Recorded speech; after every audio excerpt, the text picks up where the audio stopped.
Welcome to the Wits and Weights podcast for busy professionals who want to get strong and lean with strength training and sustainable diet. I'm your host, Philip Pape, and in each episode, we'll examine strategies to help you achieve physical self-mastery through a healthy skepticism of the fitness industry and a commitment to lifting heavy and eating right. Welcome to episode 2 of Wits and Weights. This is the episode where we lay out our fitness philosophy and give you steps to take action right away.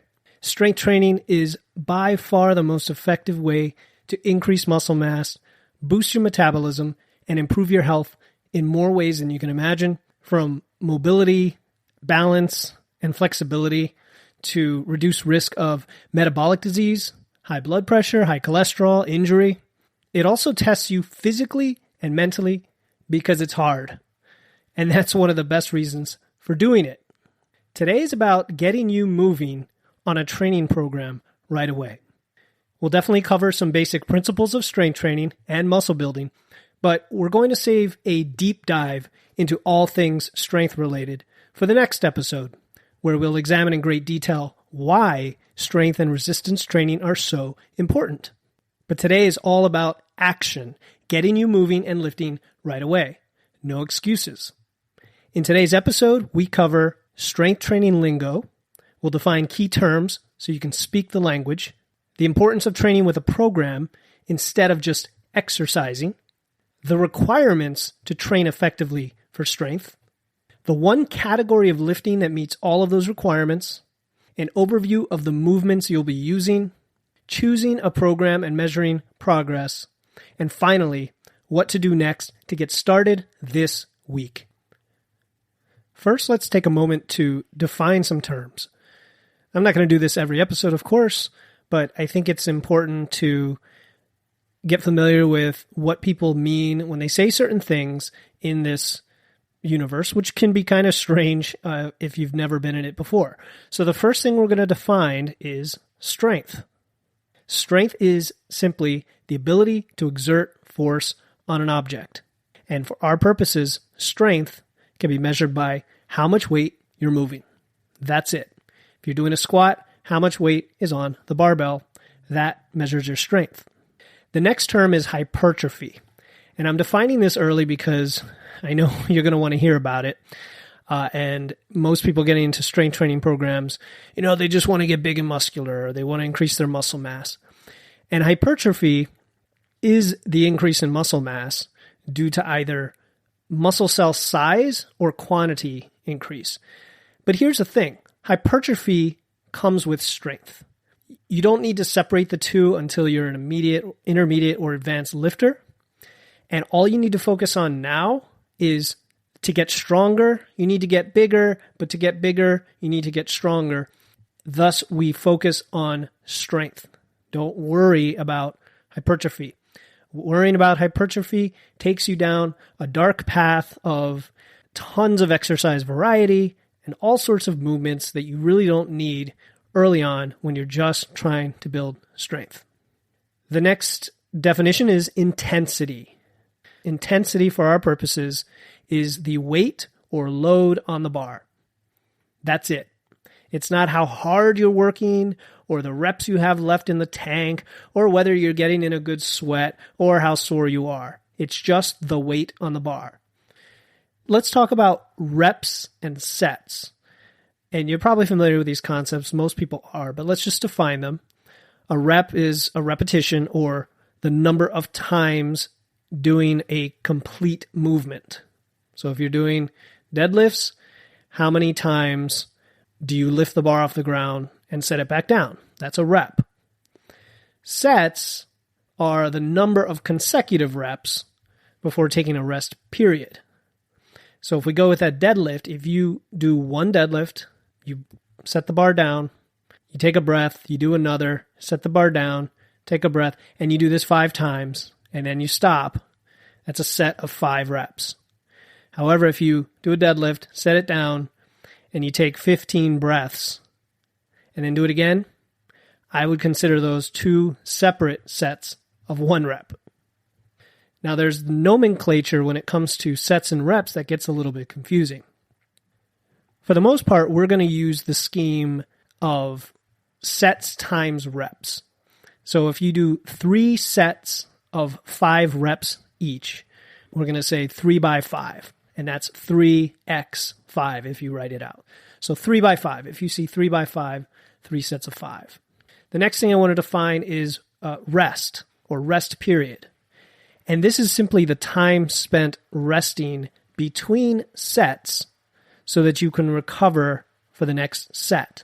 So back to my deadlift example, if you did a set of 5 and you put the bar down and then you rested for 1 minute or 3 minutes or 10 minutes, that's your rest period. The next term, or the last 2 terms I want to define are exercise and training. Exercise can be one of 2 things. It can either be the movement itself, the back squat is an exercise, or physical activity done for its own sake. So by just playing football, you're exercising, or running, you're exercising, or doing back squats, you're exercising. Training, on the other hand, is physical activity or exercise to achieve a goal. And this goal could be strength, as in the weight on the bar keeps going up. It could be physique or aesthetics for some people. It could be performance if you're an athlete. Regardless, you have a goal, and then you have to have a plan to get there. And that's the way we are going to operate on this podcast, and how I'd like you to operate in your life when you try to build muscle and get stronger and fitter as we move forward. Now, the question is, why should you follow a program or training versus random exercise? It really comes down to long-term sustainability and motivation, which is the number one reason people stick to or abandon a particular type of training or diet. If you have a structured plan to follow with specific days of the week, exercises, sets, reps, and intensity, it's a lot easier to get motivated to go in the next day and execute. You pre-plan your workouts, you track your progress, you align all of these with your training goal, which in our case early on will simply be linear progression of weight on the bar. And all of these things, they save you a ton of time, and they eliminate excuses versus just randomly going to the gym. If we want to train for strength, we have to establish the requirements for our training program. What exactly are our parameters? What are our constraints? Because if we don't have those, then we are open to a whole world of possible selection. Do we use dumbbells? Do we use BOSU balls? Do we use yoga? Do we use high-intensity interval training? What do we do exactly? So let's establish 5 requirements for an effective strength training program. The first is going to be intensity. As we said before, intensity is weight on the bar. So an effective training program will allow us to lift as much weight as possible. The second is efficiency. We're busy. We don't have time to go to the gym twice a day, 6 times a week, like in Arnold Schwarzenegger's bodybuilding encyclopedia, or like somebody competing for a powerlifting competition. We want to maximize our time in the gym, train the most amount of muscle using the fewest number of lifts. The third requirement for an effective strength training program is progression. We need to be able to measure strength and progress objectively, session to session, week to week, but also continue to increase over time. There are many exercises and movements that do not allow you to increase the weight beyond a few sessions. They stall out, or it just doesn't make sense based on the movement and the muscles being recruited. So it has to be scalable. You have to be able to go from extremely light for somebody who may not be very strong, or an older person, somebody who's physically limited, all the way to very, very heavy using the same movement without changing the movement. The fourth criteria is safety. We want to avoid extreme, high impact, high stress type movements. And we'd like to take advantage of the range of motion that is natural to our anatomy, the longest range of motion that our body permits. This is a safe way to exercise and build strength. And finally, the last criteria is recovery. We need a program that allows us to recover so that we can continue to progress. And recovery means eating enough, sleeping enough, and minimizing stress. Which brings us back to what is the most appropriate type of exercise, type of equipment that satisfies all of these requirements? And the answer is compound lifts. Put simply, a compound lift is a lift that involves more than one joint, as opposed to a single joint movement. For example, when you do a barbell curl, you're only bending at your elbow. It's a single joint movement. In contrast, when you're doing a back squat, you're bending at the knees and the hips, you're bending at the ankles. So it involves multiple joints. Compound lifts like these, with barbells, satisfy all 5 criteria we mentioned earlier. Let's go through them one by one. Intensity. Barbells by far allow you to lift the heaviest weight. What about efficiency? Compound lifts, because they involve multiple joints, they recruit many different muscles.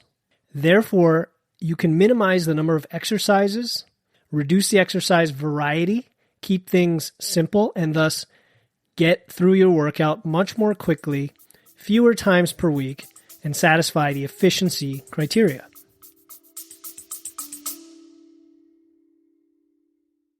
Hey listeners, this is Philip Pape, and I'm excited to announce our upcoming, totally free 21-day challenge starting December 1st.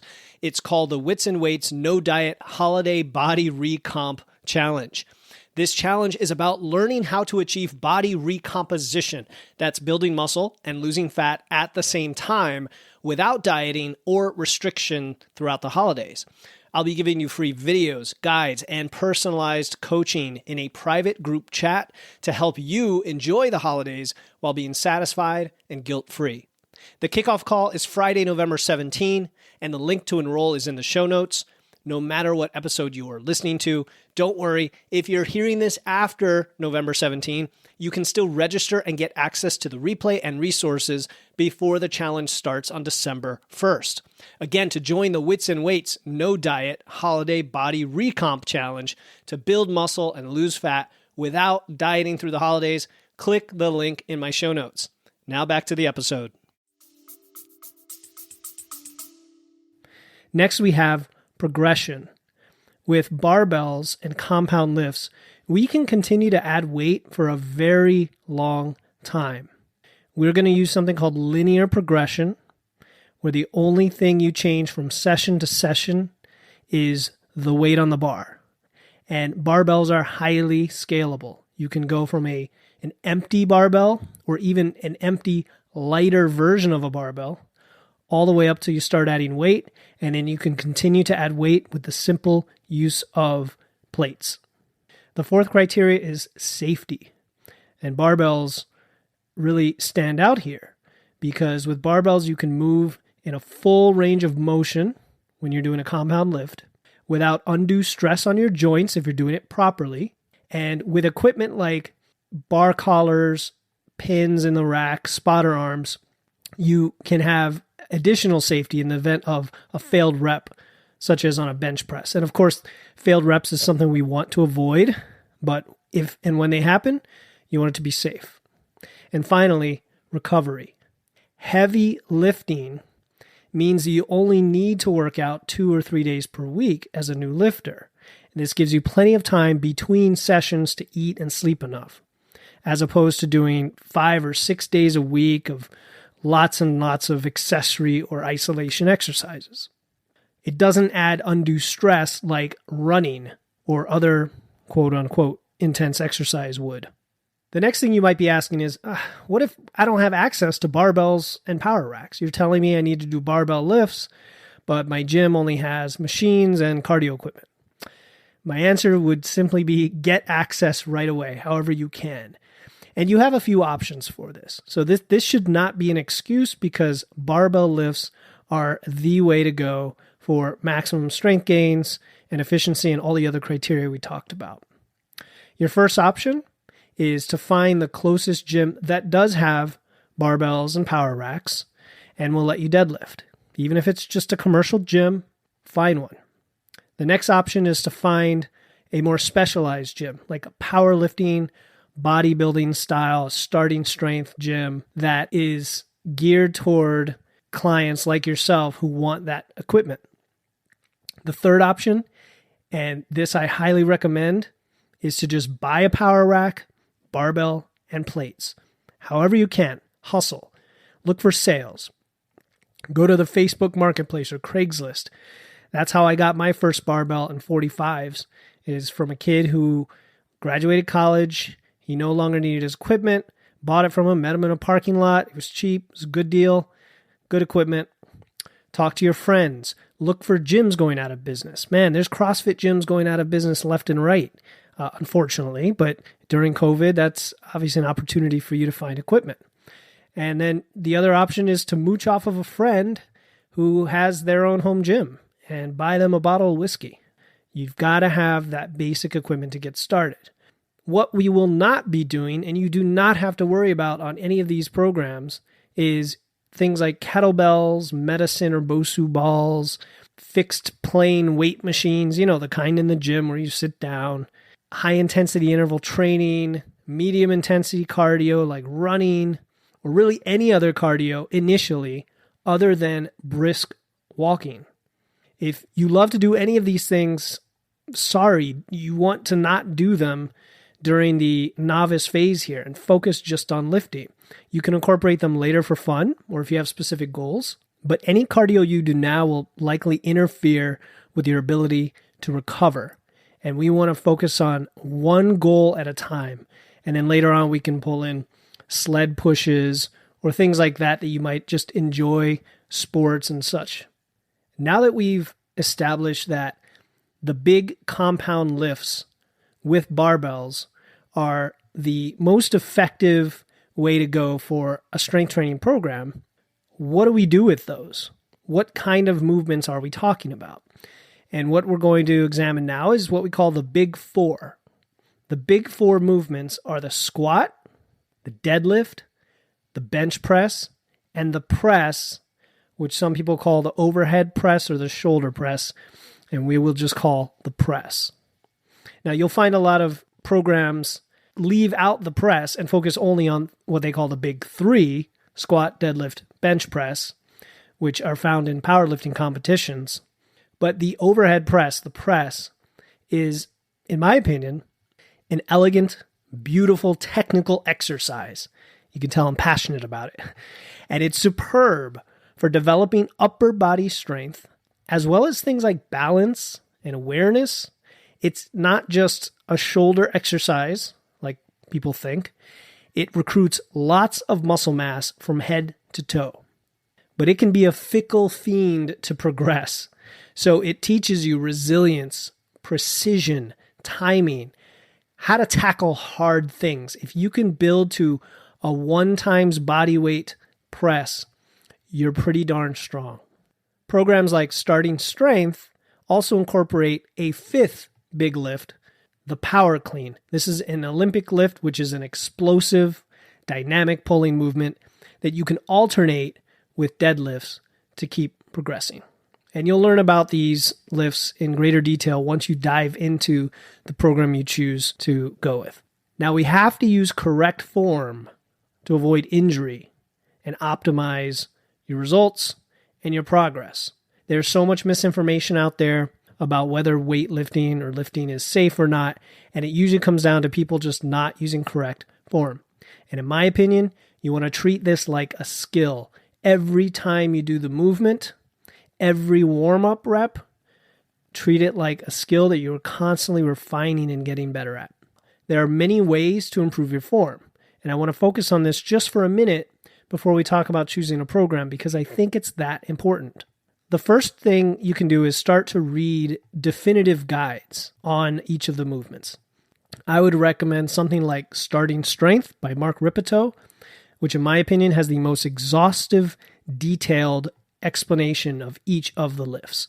The explanation of the low bar back squat itself is probably 30 or 40 pages long, and for that very reason, you should seek it out.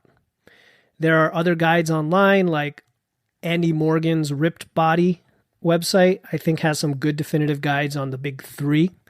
You can watch form videos, go to YouTube, places like Barbell Logic. Another way to improve form as you start training is to video all of your lifts and then watch them back yourself and compare them to high quality examples, whether they're online or in a book or even a written description, and just continue to find and be your own worst critic, find where you can improve. You can also post your videos online and get what's called a form check. My warning there is just to be very careful where you post them. For example, Reddit, although an awesome place for most communities and discussions, isn't often the best source of quality feedback on a form check. So look for groups that make sense. For example, I'll mention Starting Strength again. They have an open Facebook group you can join, and people get some really good form checks there. The next two tips I have in terms of form and technique has to do with hiring a coach. I strongly believe hiring a coach, even for 1 or 2 sessions, will help greatly accelerate your ability to do the form correctly, because you'll get that second pair of eyes who can tell you immediately the 10 things you're doing wrong and can work on. And I've done this several times where I'll just hire a coach for 1 session and say, I want to work on my squat today. And out of it, I learned so much, way more than I would have learned from these other methods. You could also find a good powerlifting type gym, make friends with the other lifters, with the coaches, and get feedback that way, or hire an online coach. Especially with the pandemic and people working remotely, everyone's starting to build their own home gyms. This is an excellent option for getting feedback and working on your skill. The way it works is typically you take a video, you send it to your coach, and they get back to you. I have heard of coaching where they'll do it live over Zoom. The next step is choosing a program. I suggest selecting a program that lots of people have used successfully rather than trying to write your own program, especially if you're just getting started. There's no need to do that. We're going to talk about 4 programs you could consider. There are many, many more out there, but these are 4 that I would recommend you look into and choose what works best for you. And the first program we'll talk about, which is the program that really helped me make significant progress, is Starting Strength. This is a book written by Mark Ripito. The thing that I really like about it and why I recommend it highly is it is extremely simple. It focuses on just the big lifts, and you will make significant progress. And that's all we're looking for. The Starting Strength program focuses exclusively on sets of 5. Important, not for the reason a lot of people think. A lot of people say, well, the strength rep range is 1 to 5, and then the hypertrophy rep range is maybe 6 to 12. So it's more on the strength side. Although it is a balance between those, and maybe it's that kind of sweet spot, the most important thing is that it keeps you focused on going heavy. If you were doing sets of 8 or 12, it disincentivizes really pushing the intensity up. Also, doing sets of 5 keeps things simple from a numbers perspective, from an exercise and movement perspective. You're not going to do leg presses or bicep curls if you're trying to do heavy sets of 5. Starting Strength also provides, I mentioned this earlier, but a definitive explanation, a guide to form and technique on the big lifts, on the squat, the deadlift, the bench press, the press, and the power clean. And the book does go into other accessory movements. It talks about chin-ups and even things like barbell curls. Practically speaking, what does it look like? It's extremely simple. When you are brand new, when you are a novice, there are 2 workouts, and you alternate these 2 workouts over 3 days a week. So we'll call them workout A and workout B. So week 1, you'll do A, B, A. Then week 2, it's B, A, B. And you continue in that fashion until you get to the next phase. Workout A is 3x5 squats, 3x5 press, 1x5 deadlifts. Deadlifts are considered highly stressful, and they don't recommend doing more than one set. So it's squats, press, deadlift. Workout B is 3x5 squats. So notice you're doing squats again. 3x5 bench and 1x5 deadlift. So you're squatting and deadlifting every other day during the week. Then you take the weekend off and you're doing it again. And then you're alternating the press and the bench press. Again, workout A is 3x5 squats, 3x5 press, 1x5 deadlift. Workout B is 3x5 squat, 3x5 bench press, 1x5 deadlift. So the only difference being the press and the bench press. And you want to pick the days that are convenient for you. Generally, this is going to be Monday, Wednesday, Friday, but you could do Tuesday, Thursday, Saturday. And if you are extremely pressed for time, you could reduce the frequency to 2 days a week. You just won't make progress as quickly. It is critical that you have at least 1 day off between any 2 training days. This is key to recovery. And as the saying goes, you don't get strong under the bar, you get strong between workouts. You don't get strong while you're working out, you get strong while you sleep. Now, the one thing I didn't mention is probably the most important aspect of this program, that you need to add weight to the bar every time you do a movement. The next day you do that movement. So you're squatting every single session. You should be adding 5 pounds, or initially it could be as high as 10 pounds if you're brand new and not very strong at all. It might be 10 pounds, then it'll be 5, and it could even drop to 2.5 pounds on something like the press or the bench press. Deadlifts might go up by 10 pounds for quite a while until you scale them back to going up by 5 pounds. Now, eventually, the deadlift is going to get quite hard. It's generally going to be far ahead of the squat. And this is pretty quickly, like within a month, potentially, of starting. In which case, you then move to the next phase, and you're going to replace the deadlift with the power clean every other workout. And the power clean is a whole different movement that requires a special skill, and you really have to pay attention to the explanation of the movement, watch videos, get a coach if you can. It's a lot of fun. If you're older, and when I say older, I mean maybe in your 60s or higher, or for whatever reason can't do a power clean. Not everybody has to power clean. There are alternatives like doing other pull movements, pull-ups, chin-ups, even barbell rows. But this is the program. Then after a few more weeks and you get the power clean incorporated, you move to the next phase of the novice linear progression. And in this case, you're actually going to add in chin-ups to get some more upper body volume. And for the guys out there who want big guns, big biceps, chin-ups will do wonders for your biceps. You don't even need curls. This phase can actually go on for quite a while. And you're going to start feeling it get harder and harder, especially as you push up.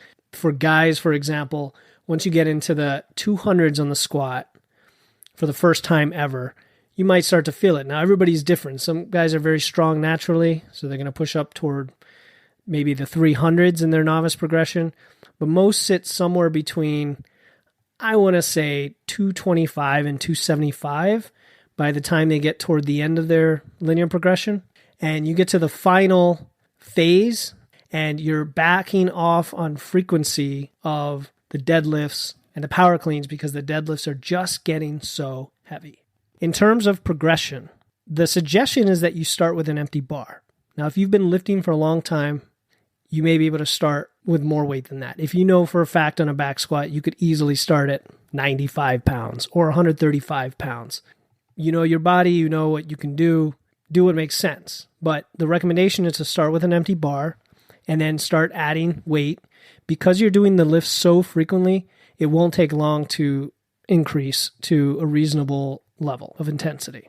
Now, the thing is here, you want to be proactive in terms of when you think you're starting to get to your limit. Do you think you're actually going to potentially fail one of your sets in the next workout if you go up by 5 pounds again? Could you then instead go up by 2.5 to avoid failing? We want to avoid failing the reps for as long as we can. But if you do, you try it the next time. You try the same weight next time. Eventually, you will start to plateau. This is when you're heading toward your intermediate phase.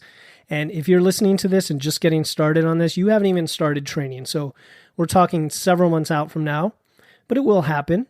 And at that point, we have to discuss things like backing off, resetting, deloads, moving to 4-day or 5-day splits, changing frequency, changing to periodization, all of those kind of advanced concepts when you're done with linear progression. But for now, the key is to add weight to the bar every session and get big and strong. That's all I'm going to say on that program. I could get into things like warm-ups and diet and so on, but go ahead and look it up, read the book, go to the website, startingstrength.com. I have no affiliation. I just love the program. It worked wonders for me, and I think it's great for a lot of folks to try it because it's simple and it works and you progress pretty quickly and get bigger and stronger. Let's move on to the second program you might want to check out, which is by Greg Nuckols. Greg Nuckols is the head of content at Stronger by Science, and I absolutely love their podcast. They're one of the podcasts that have inspired me over the years, and I listen to it every time it comes out.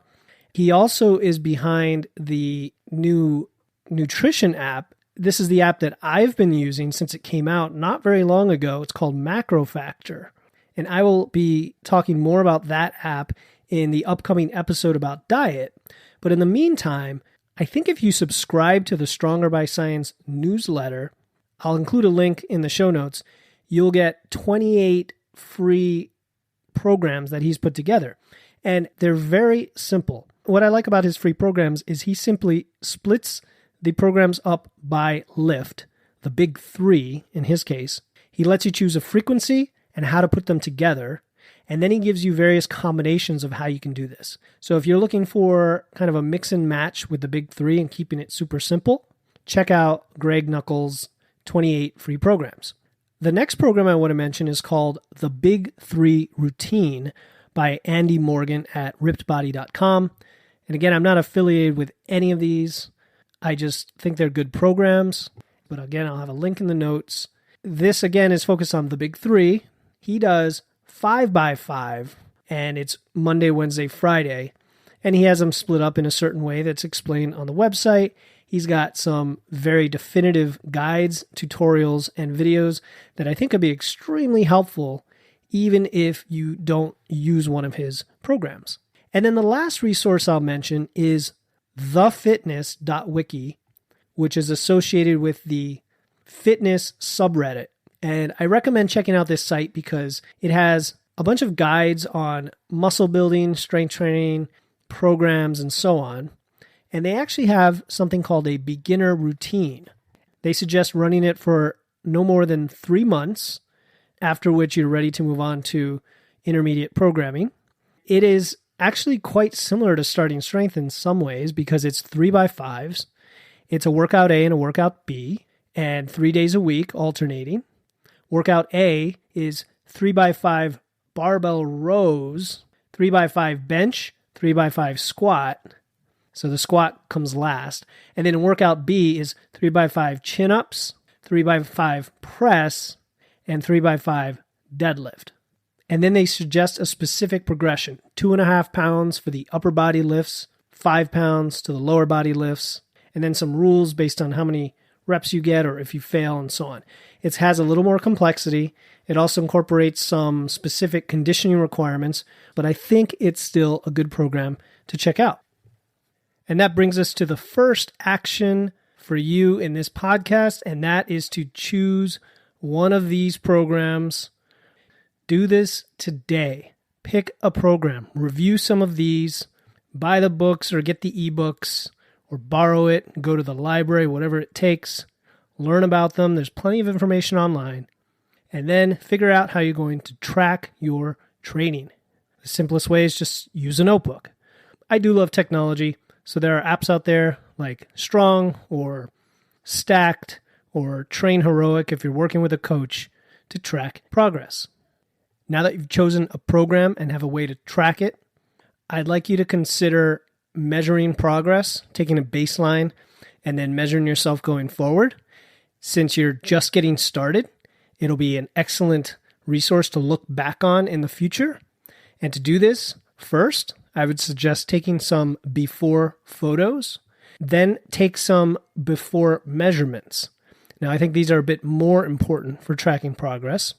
And these would include your weight, your waist, your chest, your biceps, and your thighs. You can use something like the Myo tape, and I'll include a link in the show notes. And this allows you to measure yourself without the help of someone else. And I suggest taking measurements now and then every week and write them down or use a spreadsheet. Now, I want to give you a couple bonus tips that are important before we recap the episode and talk about your plan of action. When building muscle, you must eat enough to gain weight. If you do not eat enough, everything else we talked about will be somewhat of a waste of time. You are just not going to make gains. Yes, if you're totally new to this, you will gain initial strength through what's called neuromuscular adaptation, and you'll even gain muscle and lose fat because you've never lifted heavy things before. But that will plateau quickly enough without enough food. We'll be talking about diet in episode 5, but at a minimum to start, just make sure your weight every week is going up, not down. Second, you must get enough sleep to recover. And don't do silly things like long distance running or other physical activities that will exhaust you and prevent you from coming into the gym the next session, adding weight to the bar, and hitting all your reps. This will only slow you way down. Let's recap and talk about your plan of action. We talked about the requirements for an effective strength training program, why compound lifts are the most efficient way to do this, and they satisfy all of those criteria, and the best programs for getting started. Here's what you'll do next.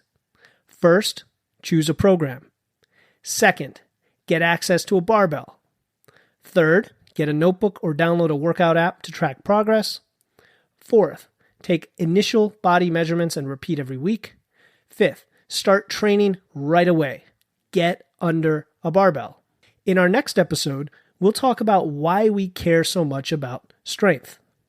In episode 4, we'll cover cardio, fat loss, and metabolism.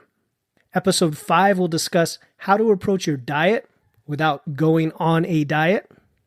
And in episode 6, we talk about developing systems and habits to put your fitness on autopilot.